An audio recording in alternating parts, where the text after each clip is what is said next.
Shannon Dawson. We'll go straight into questions for Coach Dawson. Coach Dawson, a lot has been always talked about the tight end group and that position. Just what are your thoughts about the performance and what they did this past weekend? I thought they were very productive. The ball found almost every one of them multiple times, right? So it's what's been going on in practice every day. So you hope that when you go play the game, the ball gets distributed like it has been in practice. And so to me, that's the key is from like people, I guess balance is a word that people use now. Balance to me is like everybody touching the ball, and so, but I think that's a testament to Cam because of the way he views the game. The defense dictates a lot of times where the ball goes, right? And so, he distributes the ball well. Coach, after 8 months with this group, you know what you have, I guess, but you don't really know until somebody live on the other side is going against you. What was the one or two things maybe that you learned that you didn't know about that group before? Well, I think I knew it, but you hope that it shines through in real time is that they're resilient. They don't let bad things affect them. There's been multiple times, and look, we've put them through some stuff in practice to where we knew the challenge going into that game, and they were ready. We were prepared for it, every facet of the challenge. And you see in practice that, certain things happen and we just go move on to the next play. There's bad things that happen, we move on to the next play. And so you hope that because that is really the key to success is like just moving on to the next play. And if you let a bad play affect you, then that's when the game starts, rolling on you a little bit, which one of the negatives in the game was the pick, right? But one of the extreme positives in the game after was the fact that the pick did not bother us. We just went over there and we watched it and everybody talked and made corrections and our defense went out there and what a job to hold them to a field goal, right? That was key in the beginning of that game. So very complimentary football by those guys, but we also did not let that affect us. We just went out and kept playing ball, which is what you have to do. Shannon, obviously, you've worked with Cam for 8-9 months now, but to see him and call plays for him in the game, what was that like for you? What was that, the whole experience of his first game like for you? And, just... It was calming. He's comfortable out there, you can tell, and so, he does a really good job of protecting plays when the play isn't there. And extending the play. And that's the one thing, because at practice, whistles get blown. You don't really get to see the extensions of plays a lot at practice, and so in the game it's different because you got to get them down, and so he did do a good job of extending plays in certain times. And there was 2 or 3 times where, he extended plays right there on the part of the field where it might have took us out of field goal range, but he threw it away twice, and one he threw it to Jacoby in the back of the end zone. And so, that ability to just to create some space and let the play develop is crucial in my opinion. How long did it take you to get comfortable with that style, right? That he will drop back 35 yards if No, easy. That makes my job easier because I don't have to worry about calling a perfect play or anything. You just, if it isn't there, then he'll keep it alive. But everyone knew what he was capable of when he got here. But I guess as the play caller, did you need any time to get your No. this kid just does things a little bit differently than mine? Yeah, just let him play ball, man. Yeah. Hey, Coach, how with the offensive line playing as well as they giving him almost as much time as he needed. Yeah, I think that's the key part of our offense. Is the fact that there isn't a lot of pressure. There just isn't. And honestly, it was a key part of recruiting him. One of the bigger reasons he's here is because of those guys up front. And so they did a heck of a job. They did an unbelievable job in the run game. They're big up front. And we got some bloody yards in the run game, it kept us in phase, as far as just, methodically moving the ball down the field at times. I thought our run game was very productive with what we were going against. Hey, Coach, I want to delve into your quarterback room a little bit. We know what Cam brings to the table, but do you think that he's also doing a good job mentoring the second and third string quarterback, and what are they drawing off of him as the year goes on? We know you have a good quarterback, but you never know when they'll be called upon at some point if needed. Yeah, and I think it's like, people talk about mentorship, and that's fine. It's a good word to throw around, but it's not like, it's on them too to learn, right? Right. It's not just on him to teach. It's everybody's in the room is watching and listening to the same things. And so, I think people are paying attention to the way he goes about business every day and the way he interacts with his teammates and the way he practices and the way he plays. And I think that is rubbing off on them. I don't necessarily put that all on him though. I put that mostly on them. You know, you got X amount of time to watch a kid that plays at a high level. I would take advantage of it if I was you. Have you ever installed an offense this diverse in terms of formations and personnel groupings? You know, it's what we've evolved to over the past probably 8 years, I would say. You know, I mean, it just keeps evolving. I think it helps when you have a tight end room that you really don't really care where they line up at. I think that's crucial, you know, because we can be in 12 personnel, 13 or 14, but we might line up in 2x2 or 3x1. It might be the single receiver. They could be the slot. And so to me, you know, having the ability just to call a formation regardless of the personnel and not worry about where people are, you know, because if the ball goes to them, fine, you know, that's great. And I don't really dictate where the ball goes. We have a plan, and you go back and you go through the reads and the ball goes to who it goes to, right? The play that Arroyo called over the middle before the first half, you know, I mean, that play could have went to four other people, right? But it went to him. And so you would be ready and have your eyes around. But just calling plays and formations and letting people line up and play ball, you know.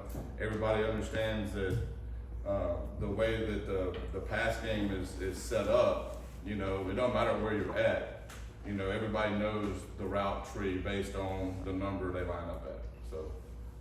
How about communication? That was kind of a big question mark heading into it. How was your experience first time using it with Cam Ward? It was good. I mean, it cut out way more in practice than it did in the game. I don't think it cut out one time in the game. It cuts out at practice, you know, a lot. And so we were ready for everything when it came to communication. We had a lot of systems set up, you know, because that's the problem. I hear other people not using it because they worry about it cutting out, right? I mean, we have some fail safes in place where if it cuts out, we know what to do. He knows where to go with his eyes, but he didn't have to use it. You know, the communication was good. And part of that probably, I told our group going into the game is, you know, I've never heard a crowd really loud when the opposing offense is executing. If you execute, they're probably not going to be too loud.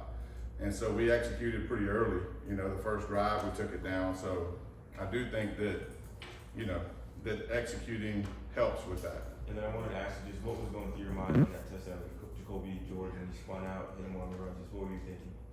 I was thinking, don't get me out of field goal range. You know, and ultimately, you know, I thought that he would probably throw it away, but he extended enough, and you know, it was a decent throw in the back of the end zone. You mentioned earlier in camp that you felt like there was speed on the boat year over year for improving in yak. How do you feel like that went on Saturday for you? I think the stat was like 170, right, after contact. Was that right, or 174? That's what I heard.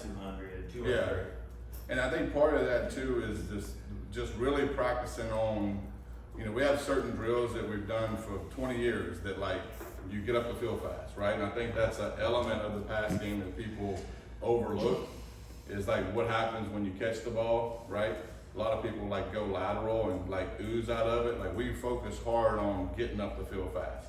And I think just strain, you know, just being hard to tackle. I mean, we sell that every day. It's like, look, just be hard to tackle. You know, don't go down easy. And so, and our running backs are big physical guys, you know, and so, you know, I just think that if you have the mentality of don't go down easy, then defenses struggle.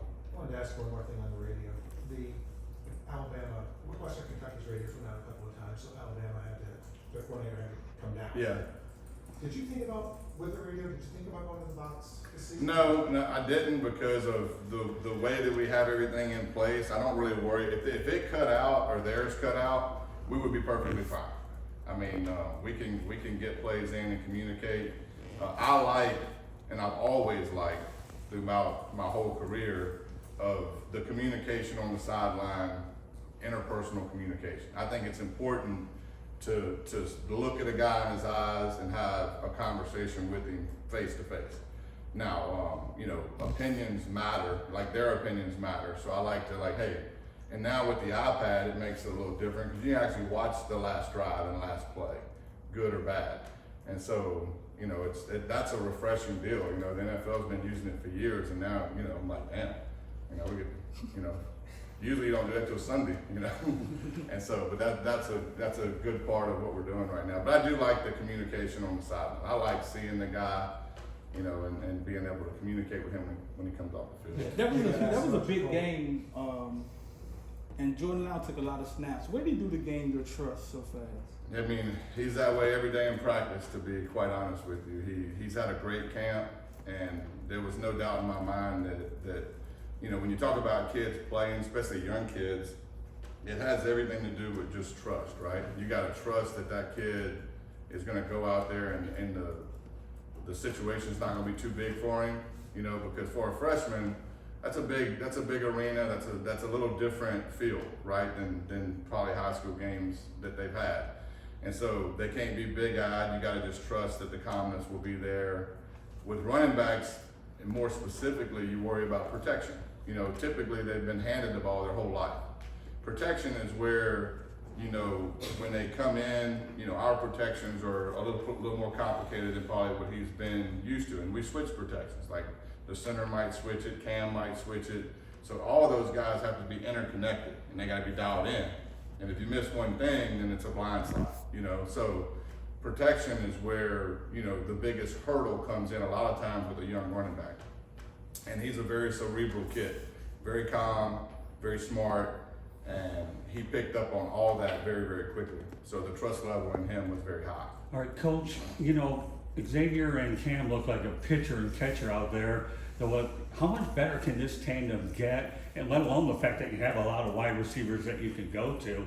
But these two here, obviously, it seems like their chemistry began to develop earlier, and now it seems to be carrying over, and you have a full season left to go.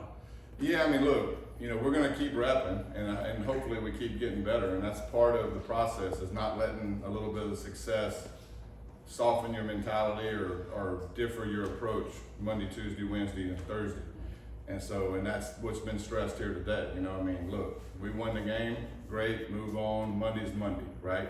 And so we do have a lot of guys out there that we trust to make plays, and we're rotating more guys this year than we did last year because of that trust.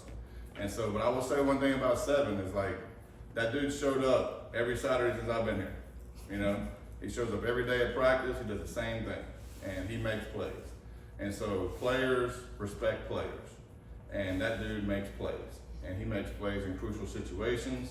He makes plays when you need him. He's just there, you know. And so I can't say enough about him, his mentality, but he's a guy that's been extremely steady since I've been here. From what you've What's seen, just a impressive, little bit. piggybacking off that particular question, is the fact that you have these players that never played together and have bought in and were able to have connections like that on the field on Saturday. You know, I mean, when Cam got here, and that was, you know, he understands. He's been in a few places. He's played in a few systems, so he understands the level of connections specifically that receivers, skill guys, and quarterbacks have to have. And so those guys spent an enormous amount of time on Green Tree, you know, honing that and just developing that. And so that's a testament to them and the work they put in, and they meet together. Like in the summer, they're meeting together, they're in those meeting rooms together, they're out there throwing. It takes a long time to develop that rapport. And so, but when you have the right people and the right leadership, then time is not a problem, you know, because really that's the biggest issue, is like, you gotta give your time, right? Nobody wants to give their time. Well, when the goal matters enough to the most important people, you'll give your time. The idea of We'll do a Anthony's couple more. success, specifically as it relates to Cam Ward, how have you seen in terms of how he's wired in that way? Say that one more time. With Cam Ward handling success. Yeah, I mean, he's a pretty even keel guy. You know, I mean, he was the very first guy, to be honest with you, that threw the message out there that, look, man, look, enjoy it, but get over it quickly, right? And so he's played enough football and been in enough games where he knows that, look, it's no different than what I told our group. Yeah, I mean, everybody's praising you now. And go out and play bad and see how those people talk, you know? So you gotta be somewhere in the middle in this deal. We live in 7-day increments in college football. And so those 7 days went well, you know, and so if you want the next 7 days to go well at the end, then prepare the same way. And so you really gotta have short-term memory and just move on, good, bad, or indifferent. Shannon, obviously, you know, Mark Fletcher worked through a couple injuries in the offseason. To see him come back, not really run with any trepidation, you know, fight through a pile to get a touchdown and stuff. How did you see him progress through that rehab and recovery? And, you know, I know he's 100% now, you know, how important is it to utilize him in the running game? Yeah, I mean, the dude's a stud, right? And so, and even more so, you know, even when he wasn't practicing, his leadership is unbelievable. He's just a great kid. And so, you sit here and a kid gets injured, you know, and he has surgery and they give you a timeline, right? Well, he blew that timeline out the water because of how he's wired, his DNA, right? And so it's a testament to him, really, of how quick he came back. And I don't think anybody would have thought that he would have been ready for that game months ago. But, I mean, he lived down there in the training room and he did everything over and above to get back. And look, some people try to hide in that training room. He's trying to, that's awesome for that kid. Hey Shannon, when Cam goes in the transfer portal, he's coming off of like a 500 team. The NFL is kind of shrugging their shoulders. I'm sure you watched a ton of film. Did the vision of what he could be with a better cast, a better plan, come to you right away? You know, I don't know about right away, but I did have a feeling of how he was wired, what he was made up of, you know, and I do know because, you know, I played quarterback, it's hard to believe, but quarterback's a very dependent position. You know, you gotta have certain things in place and you gotta have people no different than he was asking me about up front. Like, good luck playing at a high level without the 5 guys up front doing their job, right? Good luck doing your job without a guy like Restrepo working his ass off, getting open, right? And all the other receivers. And so there was an element of me understanding that, yeah, you know, I think that Cam had the mindset and talent of what I was looking for within our system, but I also knew that we were gonna surround him with really good players. And so my goal to him was just to realize that, look, man, I'm not asking you to come in here and be Superman. I'm asking you to come in here and be a part of this deal. Be a big part of it, but be a part of it. And so, and that was the same thing going into the game. I told him, I said, look, trust your teammates. Just trust your teammates. You know, we got good players out there around you. Check the ball down. When the ball gets checked down, he did. We threw it to the running back in the flats a lot. I said, you trust your teammates and take care of the football and play smart football. I said, we'll win the game. We'll win it by a few. And so, and he does. I mean, he understands that he's surrounded by talented dudes, and he's going to trust them. Awesome. Thanks, Coach Dawson. And by the way, you know, how many Canes fans were there was amazing, right? You look up in the crowd and everybody talked about how many tickets we got. I don't know how many were there, but I appreciate those guys. Appreciate it.